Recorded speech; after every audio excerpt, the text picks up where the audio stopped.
Hey there, welcome back to another video. This time around, it is yet another thoughts on video, and the topic for this video is the alternative rock post-punk band Dinosaur Jr. Now, before I go any further, sharing my thoughts on this band as well as one of their albums in more detail, I would like to give a special shout out to Avante for requesting this video. And if there's another topic, film, or TV show that you would like to see me discuss in the future, feel free to donate to either my PayPal or to my Patreon.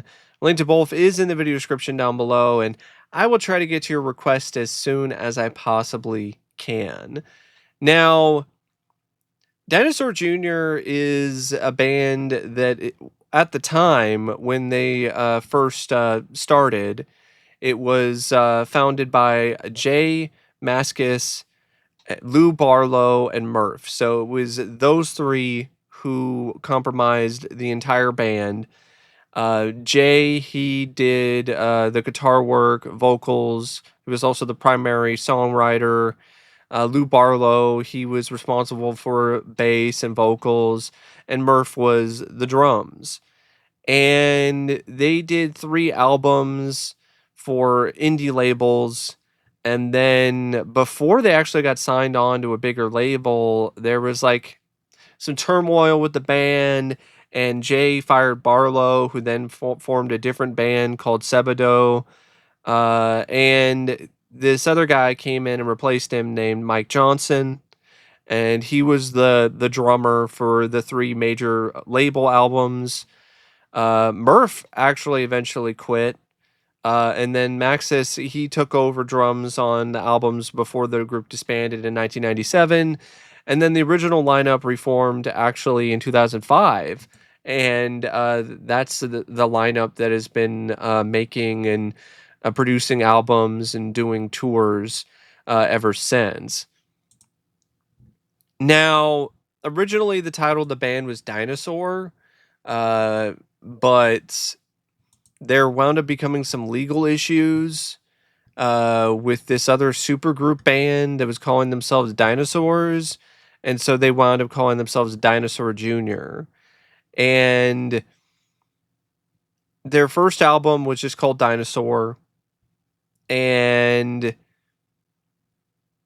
they really started to become more popular in the post-punk genre, the alternative rock genre, and the overall field and realm of that subgenre.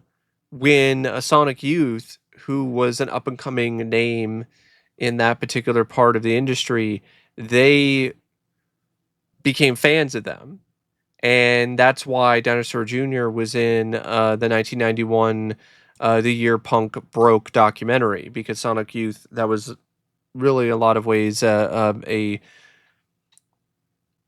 project that was mainly for Sonic Youth, and they were big fans of them, and then that definitely helped them in terms of getting some more buzz and getting some eyes on them in terms of like a major record label, because a lot of the other stuff previously was all independent stuff. And out of the albums that I've listened to, I think the indie albums were actually my favorite with the original lineup. Like, I don't mind some of the stuff that I heard from the major labels, but I definitely was a bigger fan of the indie stuff. Like, I liked You're Living All Over Me the best out of all the albums that I've heard so far, and Bug is a close second. And then after that, there were some other albums that I also liked, but didn't like as much. And I'll get to those soon enough. Now, the band is very well known for their distinct sound. You've got this kind of throwback sound for the entire discography, or at least for what I've heard. And so this throwback sound of, hard rock sort of stuff from the 60s and 70s in terms of the guitar work and the feedback and the distortion. And this band, it honestly is a very influential band that I think a lot of people who don't necessarily know a lot about this band, they don't really know how influential they are. They were so far ahead of their time when it comes to the composition of their music, the usage of feedback and distortion, the lyrics, the intensity of their tracks, the just the overall sound that would ultimately become the alternative rock sound and the grunge sound of the 90s. Like they and as well as beyond that, like there were other bands that were very heavily influenced by Dinosaur Jr. Many years later. Uh, so yeah, there's a lot of early grunge stuff as well as some hardcore punk elements, some mixes of classical rock stuff as well, and the vocals are very, in my opinion, they really do create a very signature sound for Dinosaur Jr. Some people might interpret the vocals to be whiny, but I didn't really hear it that way. I felt that there was a certain power to them, a certain grittiness, a certain rawness that I really did appreciate, and I really like actually. It's almost like the vocals themselves capture this almost distant, spaced out kind of vibe, and just a certain fed up nature of things, and I think it does really emphasize a lot of counterculture elements, and you could definitely hear a lot of that in the earlier albums. So the first album that I listened to all the way through was the one that Vontae actually requested me to check out, and that album is "You're Living All Over Me," which is their second album. It's the first album that has the name Dinosaur Jr. on it. And this album is comprised out of 9 tracks, I believe. Um yeah, it's 9 tracks. It's not a very long album. It's only, oh, actually there's 10 tracks. At least on the one that I heard, because you have a cover of "Just Like Heaven" from The Cure. You have that on there for the 10th track on the album that I listened to. So there's 10 tracks, and this is definitely more lo-fi in terms of the production values, but I think it actually really works in this album's favor. For the most part, despite a couple songs that I wasn't really a big fan of, I love this album. I thought this was a fantastic album. I really enjoyed this album. Track 1 on the album is called "Little Fairy Things," and right off the bat, like it starts out with a really great track, in my opinion. A lot of the lyrical elements in this album, and honestly throughout a lot of Dinosaur Jr.'s albums, they're not like the most complex type of lyrics. They're very abstract. They're almost really the equivalent of word salad maybe isn't the right word to use, but a lot of it is just very brainstormy, and it's not like very polished in terms of the lyrics, and almost like it's some kind of attempt to try to write a little bit of a poem or something along those lines. But I really like it though. This band is a prime example of how you can have lyrics that aren't necessarily the most amazing, the most astounding, the most thought provoking, and you can still have some really good songs and some great music, because a lot of the elements that make this album so great are not necessarily the lyrics. It's the instrumental work, it's the drums, it's the guitar, it's the distortion, it's the other things that the band does. And Little Fury Things, I just think from the very beginning, it has this very raw, just powerful sound, and it just really does encapsulate and represent the strengths of this album right from the start. And I really like the overall instrumental here. I like the melody of this song. I think the vocals are strong for what they are. It's got a good length to it. It's only like 3 minutes long. It's definitely, I would probably say, my second favorite track on the album. I really like this track. It also has a really nice vibe to it. It's kind of hard to explain, but if you heard the song, you definitely kind of know what I mean. Track 2 is called Cracked. Another track I didn't mind. Another track that has some really great guitar work in it. Some equally great percussion, and it's another short song, but I think it still is, in my opinion, a pretty strong one, despite how short it is, especially for the guitar work. And track 3 is called Sludge Feast. This is the longest track on the album, and because of the length, there are some moments where I think it gets a bit tedious. But for the most part, though, I still think it's a good track. Once again, you got some really strong, solid guitar work, solid percussion and drums, uh, and some really inspired usage of the distortion and the feedback in this particular track. And then you have track 4, The Lung, which is my favorite track on the album. Uh, this has like a searing, just shredding guitar solo in it.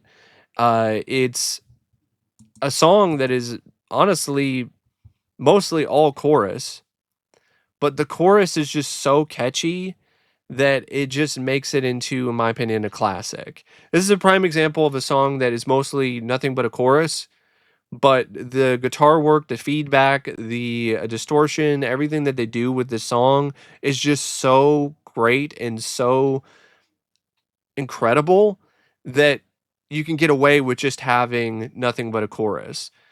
And I think it's a really strong chorus, and it's poetic, and it's interesting and mysterious, and like I said, it's just the way that it was set up instrumentally. It's just very catchy. Nowhere to collapse the lung, breathes the doubt in everyone. It's a good track, and I really like it. I've listened to this track like numerous times, and I honestly could listen to it again and not have any issue with it. Track 5 is called Raisins. That's another one I didn't mind. Once again, the vocals have the right vibe to them, the right overall approach in terms of the post-punk alternative rock sort of thing. And there's still some good guitar work here, some good percussion work, some more instrumental stuff, some more experimental things, like some distorted dialogue that I think actually adds to the track and is interesting. And I also really like the overall sort of feel of the track, like laid back sort of vibe of it. So I enjoy that track.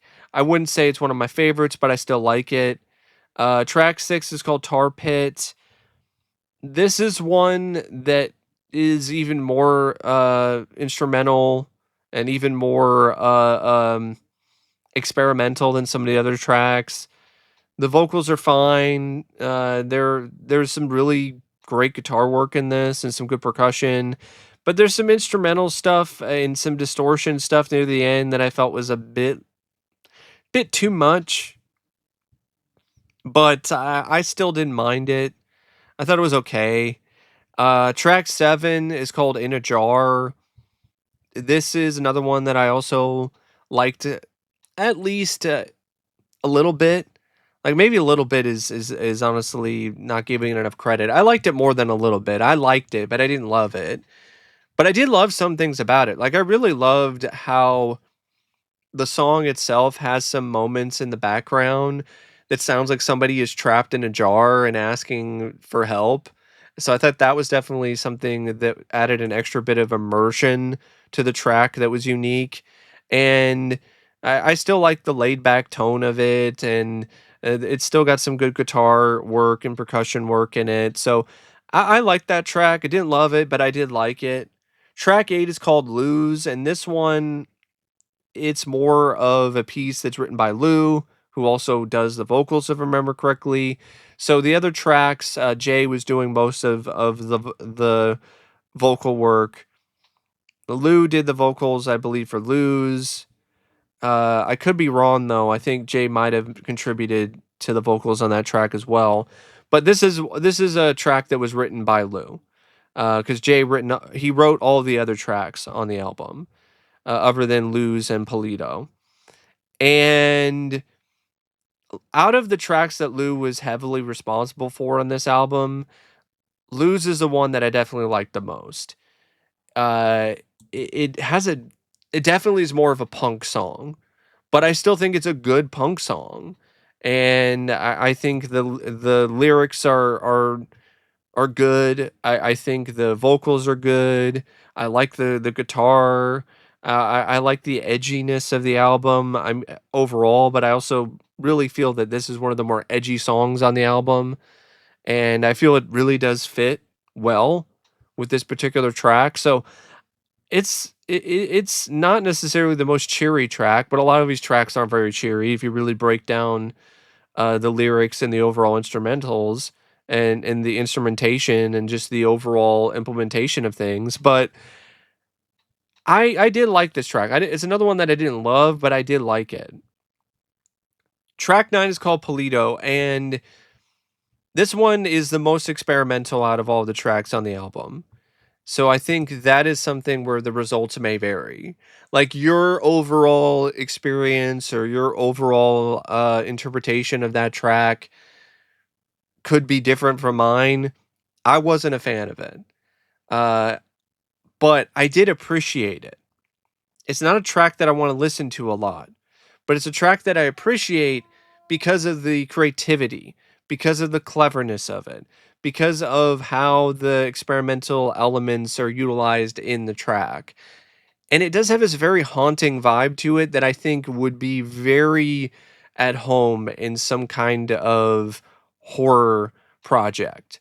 Like if you made a horror film and you used this song at some point in like a creepy scene, or I think that definitely is something that could create a certain mood and atmosphere that would be very effective. Uh, so I think despite the fact that I'm not really a big fan of that track, I'm not necessarily somebody that thinks that the track is bad. It's just not for me. Track 10 is called Show Me the Way. Well, no, that's the different bonus track. I didn't listen to that one. Track 10 on the album that I listened to is Just Like Heaven, which I guess it was the 2005 reissue of the album. And this is a cover of the Cure song. And it's not a bad cover. They definitely make it their own. It doesn't sound like they're just trying to imitate the Cure and just do the same song that the Cure did. But I just thought it was okay. But for the most part, though, I thought it was a great album. There's a lot of things, a lot of stuff to sink your teeth into, a lot of stuff that you can glean from it or get from it. And if you're into indie rock, into alternative rock, post punk stuff, like this is definitely something that I highly recommend. The second album that they did with the Dinosaur Jr. label is Bug. And You're Living All Over Me came out in 1987. And there's a lot of elements of that that were just so massively ahead of its time that you would hear in grunge albums and other work by other bands in the 90s. Like, they were just massively ahead of their time. Like, You're Living All Over Me does not sound like an album from 1987 when it comes to alternative rock. It sounds like something from the 90s. And I feel the same way about Bug, which came out in 1988. And Bug is another album that I did enjoy. I'm not really going to go super in depth on the album, but I will mention a couple things about it. I really love the first track, Freak Scene. I think that's the first Dinosaur Jr. Song that I heard. Because I think that was featured in the Sonic Youth documentary, and I really like that track. I think it's definitely one of their best. And there are some other tracks on there that I don't mind. I definitely didn't like Don't though. That's another really experimental one, and it's just kind of annoying and hard to listen to. Um, but I still like the album, despite the fact that I wasn't really a fan of Don't. I know Jay isn't a super big fan of it though, as well as some other people uh, in in the band, because of the fact that this was like the last album that the original band did before they broke up. But I still think it's a good album, especially if you liked what you heard when it comes to You're Living All Over Me. In 1991, they did Green Mind, which was their first album with the major label and with the different drummer. And I think, yeah, no, actually, the not a drummer. Like Lou was. Sorry, I got a little mixed up there because I think yeah, what's going on with that is yeah, Lou was a bass and vocals. Murph was on drums. So they got a different bassist for Green Mind and for Where You Been and Without a Sound. And Green Mind, that had the chill vibe that I liked about some of the tracks from Bug and from You're Living All Over Me, but it lacked the grit. It lacked the certain intensity that I liked, the certain lo-fi elements that I enjoyed from Bug and You're Living All Over Me. Um, but I still didn't mind it. It was still definitely worth a listen. Turnip Form was actually used in the film Reality Bites. So if you're a fan of that film, you might recognize that particular track. Um, I can't really say that there was one that I particularly thought was the best, though.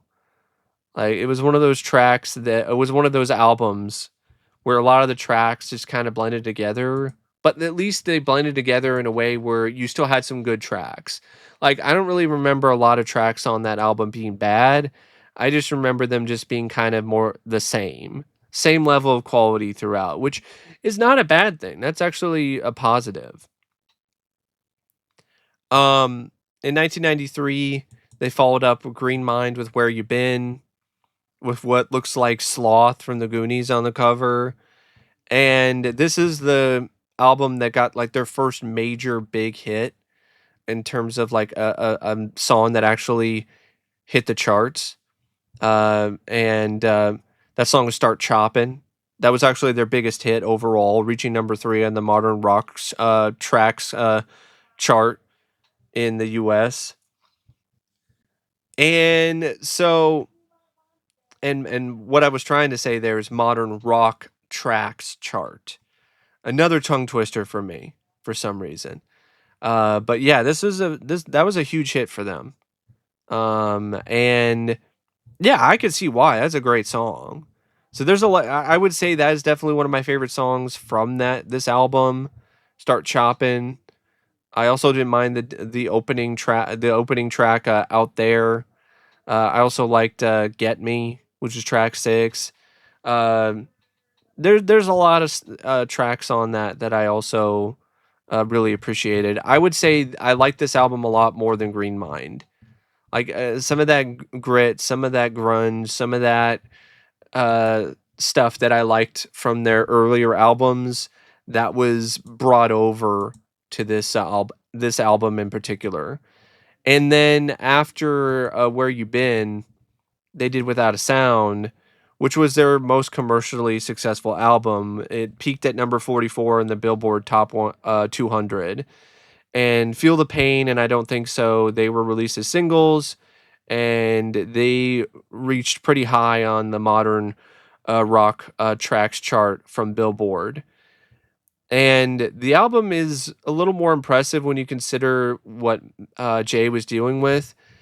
His father had died around the same time he was working on the album, and so that kind of soured him and kind of hurt him a little bit when it comes to the creation of the album. But you don't really hear that. It's still a really strong album.